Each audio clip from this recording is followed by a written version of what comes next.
Hello, I'm Brent Petty, Executive Industry Consultant for Lexmark International. With 19 years of executive healthcare experience, today I'm going to talk about who's keeping score using CQO Scorecards. Healthcare has reached a critical point demanding that leaders discard conventional processes, strategies, and technologies and re-image the fundamentals from the ground up. To meet these challenges, AHRMM launched the Cost, Quality, and Outcomes movement to help the healthcare supply chain leader through the demanding changes brought about by the Patient Protection and Affordable Care Act. We are now in an era where standards, utilization, cost, and outcomes are all considered to be important aspects of driving decisions to reduce the total resource consumption of your healthcare system. Taking the patient through the healing environment is very complex and very expensive. Yet we have to help our clinicians and our executives understand what drives value. The driver is visibility. Data is key, and one of the simplest ways to visualize data is creating a scorecard.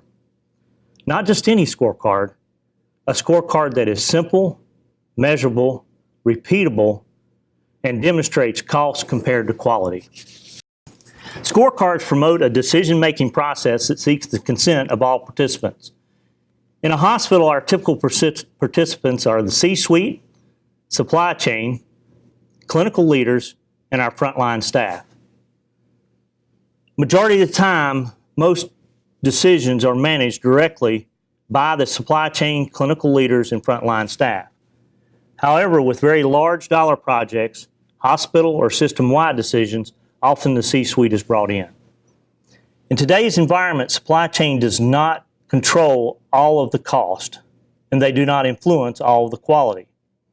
That puts them in the best position to manage at the intersection of cost, quality, and outcomes.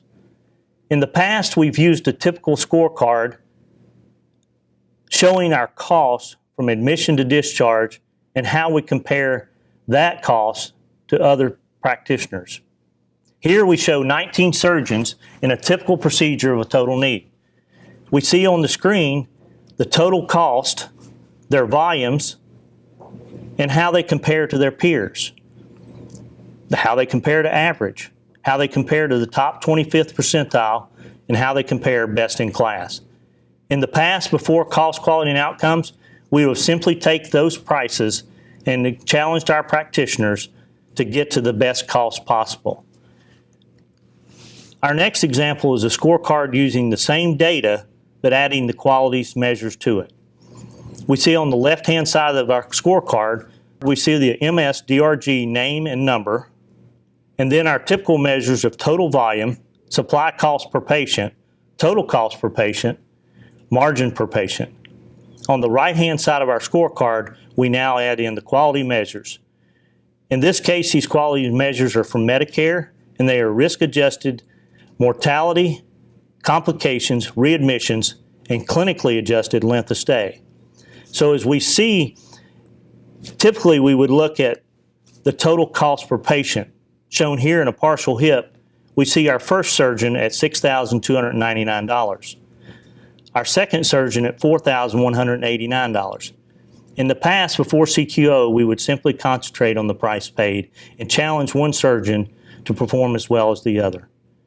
In our cost, qualities, and outcome movement, we added the quality measures shown here as risk-adjusted readmission that this surgeon has 33% readmission. Our surgeon on the bottom has no readmissions. We also look at length of stay at 3.3 days versus our other surgeon at 5.2 days. I'm not recommending a conclusion here. I'm just simply showing that with all the quality compared to our cost, we can make a much better informed decision. Now I understand, this is a very complex orthopedic scorecard. This takes a long time to develop and many expertise to draw a conclusion. But not all CQO scorecards have to be this complex. The next we show slipper socks, something as simple as a process that's part of every hospital's fall protocol. Here we have very simple measures. This scorecard can go very quickly in a value analysis arena. We show the prices at $1.68 versus $2.01. Doesn't seem like a lot, but very valuable to a hospital.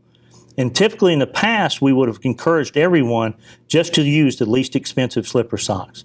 When we add quality, I think you'll see that the conclusion may be different. We look here that our quality measures is simple. It's falls per quarter.